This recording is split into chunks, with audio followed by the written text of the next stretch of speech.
My father controlled every second of my life for 18 years and stole my salary. But when he tried forcing me to pay their debt, I got a restraining order and left them without a daughter. I'm 23 years old. I work part-time at a restaurant while I study communications, and honestly, I need to tell this story because there are days when I still can't believe all of this actually happened. The thing is that my parents, Gregory and Margaret, basically tried to control every single second of my life for as long as I can remember. And when I say every second, I'm not exaggerating even a little bit.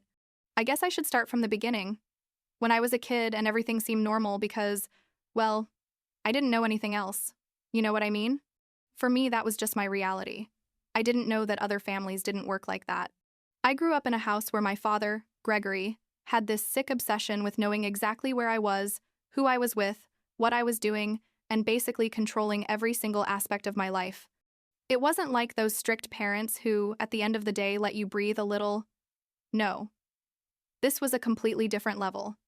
I had to ask him permission for literally everything, from going to the bathroom at school to deciding what clothes to wear each morning, and if I didn't follow his rules exactly how he wanted, he would start screaming for hours about how disrespectful I was and how I didn't appreciate everything they did for me.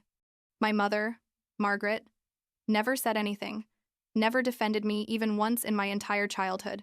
She would just nod her head and then tell me in private that it was better not to make your father angry, as if that was a real solution to the problem.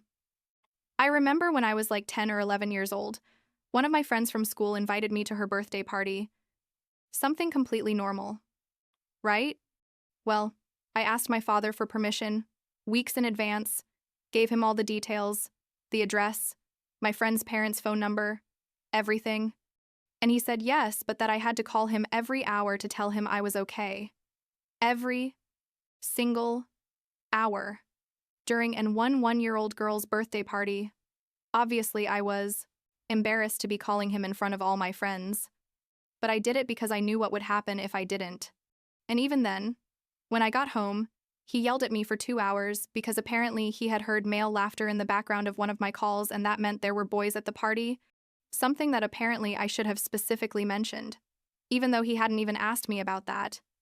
That was the last birthday party they let me go to for years. Things got worse when I hit my teenage years, like when I was 13 or 14. My father started checking my backpack every day when I came home from school, reading my notebooks, checking my phone, which was one of those basic ones that only worked for calls and text messages, and basically interrogating me about every interaction I'd had during the day.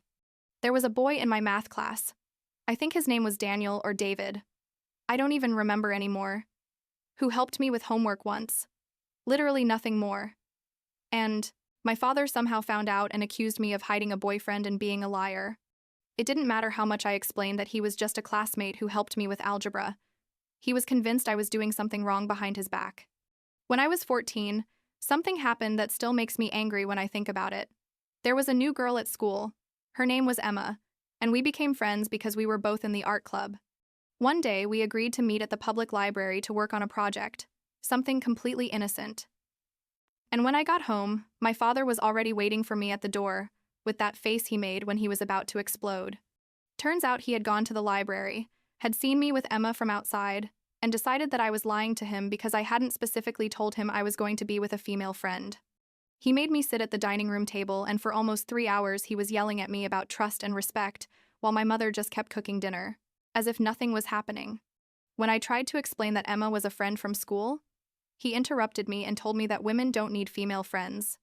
That was an excuse. Girls used to hide that they were actually seeing men. To this day, I don't understand that twisted logic, but that's how he was. He always found a way to make everything my fault.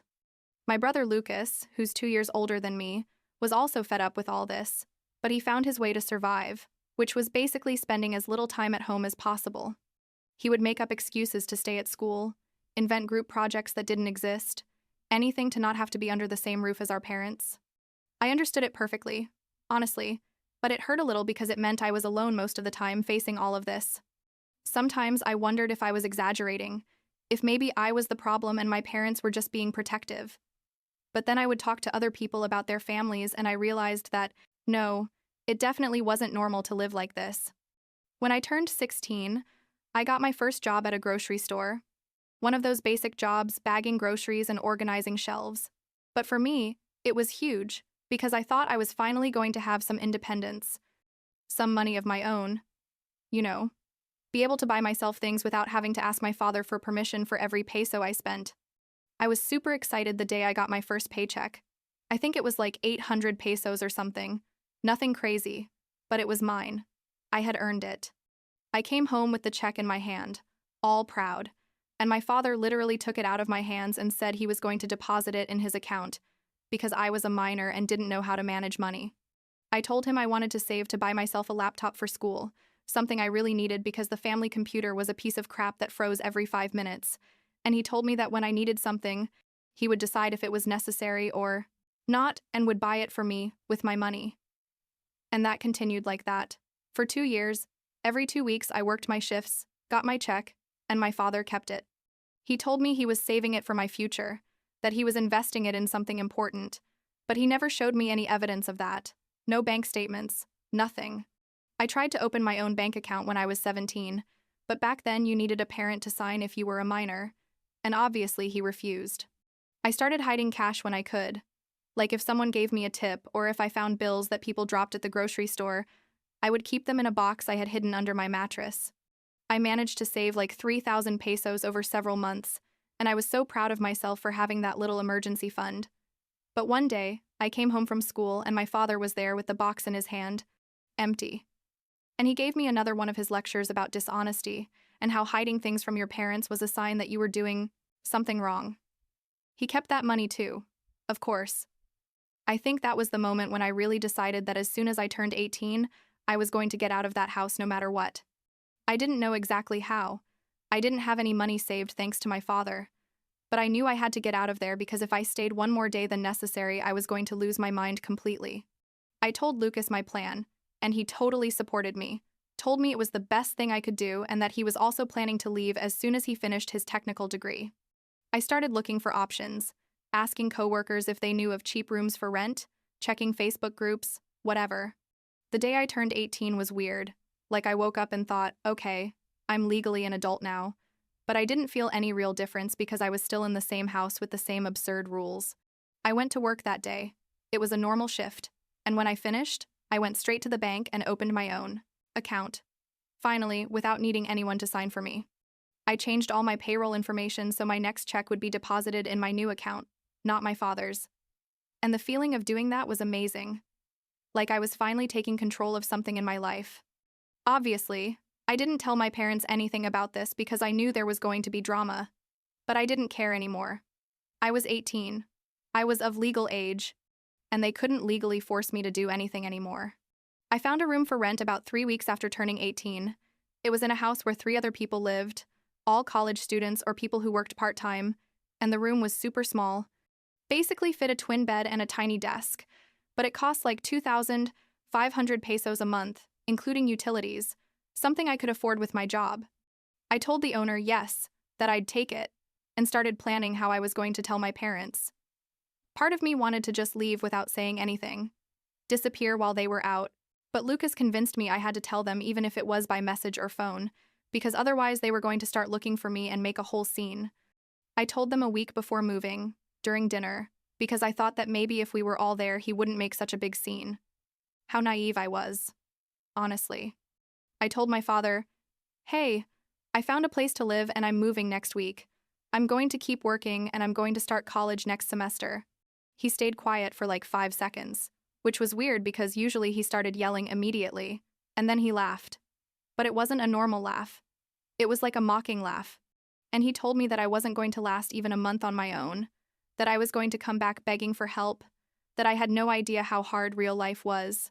My mother just shook her head and said things like, "You're going to ruin your life. Who do you think you are?" All that. I told them my decision was made, that I had already signed the contract for the room and that I was going to leave anyway, with or without their approval. The next few days were horrible. My father oscillated between completely ignoring me and yelling at me about how irresponsible and selfish I was. My mother made passive-aggressive comments all the time about how I was going to fail, and then I wouldn't be able to come back, because I would have already burned all my bridges. Lucas helped me pack my things in secret. I basically had nothing. Honestly, a couple of suitcases with clothes, some books, my old laptop that I had managed to buy with money. I saved selling things I didn't use anymore, and that was it. The day I left, my father didn't even come out of his room. My mother was in the kitchen but didn't say goodbye or anything either. Only Lucas helped me carry my things to a friend's car who was going to take me to my new place. The first few months living alone were difficult. I'm not going to lie, but not in the way my parents thought.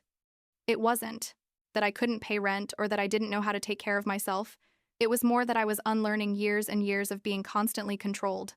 There were times when I would get anxious about going out without telling anyone where I was going or when I was coming back, because I was so used to having to report every movement that it felt weird not to do it. But at the same time, little by little, I started to enjoy that freedom. Like I could decide what to eat, what time to sleep, if I wanted to go out with friends without having to ask permission. It was incredible. I enrolled in college to study communications, something I had always been interested in, but my father said was a useless career, and I started working 2 jobs, one at the grocery store still and another at a restaurant on weekends, to be able to pay for everything. For almost a year, my parents and I basically didn't talk. I think we exchanged text messages maybe 3 or 4 times, super superficial things, like I'm okay or how are you, but nothing real. Lucas kept me updated on what was happening at the house, told me our parents were the same as always, that my father kept complaining about me and saying I had been an ungrateful daughter, the usual speech. I was fine with that, honestly. I didn't miss them at all. I felt freer and happier than I had been in years. I was making friends in college, I was doing well in my classes, I had my own space. It was exactly what I needed. Everything changed when the package arrived. I was 19 at that point. I had been living alone for like a year and a half, and one day I came home after class, and there was a big package waiting for me at the door. It had no return address, just my name and address, and when I opened it, I found a bunch of papers, like legal documents, contracts, bank statements, and a letter from my father. The letter basically said that he and my mother had taken out a big loan years ago to start a business that never worked out, that they were now in debt for like 400,000 pesos. Yes, you read that right, 400,000 pesos. And that since I was their daughter, it was my responsibility to help them pay that debt. The documents he sent me were papers trying to add me as a co-debtor or something like that. I'm not a legal expert, but basically they wanted me to sign to make me legally responsible for their debt. I sat there on the floor of my room reading all this and I couldn't believe what I was seeing. First of all, I had no idea they had taken out a loan. They never told me anything about any business. And now suddenly they wanted me, who could barely pay my rent and college expenses working 2 jobs, to take responsibility for almost 500,000 pesos of debt they had accumulated. My father's letter had that manipulative tone I knew so well, saying things like, "We know you'll do the right thing. Your family needs you. This is how families support each other," all designed to make me feel guilty. The first thing I did was call Lucas and ask him if he knew anything about this. He told me yes, that our parents had asked him the same thing a few months ago, but he refused, and that apparently now they were coming after me. He explained that the business they were talking about in the letter was an idea my father had like 5 years ago, something related to real estate investments, that he put in all the money they had and more, that obviously didn't work out, and that now they were desperate because the banks were already pressuring them to pay. Lucas told me very clearly, "Don't sign anything, it's not your responsibility, let them solve their own mess." I waited 2 days before responding, mainly because I was so angry that I knew if I called them right away I was going to say things I might regret. Although honestly, to this day, I don't know if I really would have regretted anything. Finally, I called them. My father answered, and before I could say hello, he was already going with, in his speech about family responsibility, and how I owed them everything because they raised me and gave me a roof for 18 years. I told him no, that I wasn't going to sign anything, that the debt was theirs, and that I had nothing to do with their financial decisions. He got furious, started yelling that I was selfish, that I was a bad daughter, that after everything they had done for me, this was how I repaid them. The usual dramatic show. My mother got on the call too, and she used a different tactic, the one about making me feel guilty but in a more subtle way, saying things like, "I thought we had raised you better. A daughter who loves her parents wouldn't leave them in this situation. What are people going to think of you?" I told her I didn't care what people thought, that they had controlled my life for 18 years, kept my money for 2 years of my work, and now they wanted to add me to their massive debt, and that was completely unacceptable. I hung up before they could keep talking. because I literally felt like I was going to have an anxiety attack if I kept listening to them. I decided to send them a letter because I wanted to have everything in writing and make it clear what my position was. I basically told them I wasn't going to sign any documents, that I wasn't going to be responsible for their debt, that they were adults who made financial decisions without consulting me and now they had to live with the consequences. I also told them that if they contacted me again about this issue, I was going to consider taking legal action, because sending me those documents without my consent and pressuring me to sign something like that seemed super shady to me, legally speaking. I ended the letter telling them I needed space and that I didn't want them to contact me for an indefinite period of time. Obviously, that didn't work, because my parents don't know what it means to respect boundaries. During the following weeks, they called me at all hours, sent me text, messages, emails. My mother even showed up at my work one day trying to talk to me, which was super uncomfortable because my coworkers noticed something was going on. Each message was some variation of the same thing: guilt trips about being a bad daughter, veiled threats about how I was going to regret it, attempts at emotional manipulation, saying they were about to lose their house, which Lucas later confirmed was a lie. They weren't even close to losing their house. It got to a point where I was so stressed I couldn't even concentrate in my classes.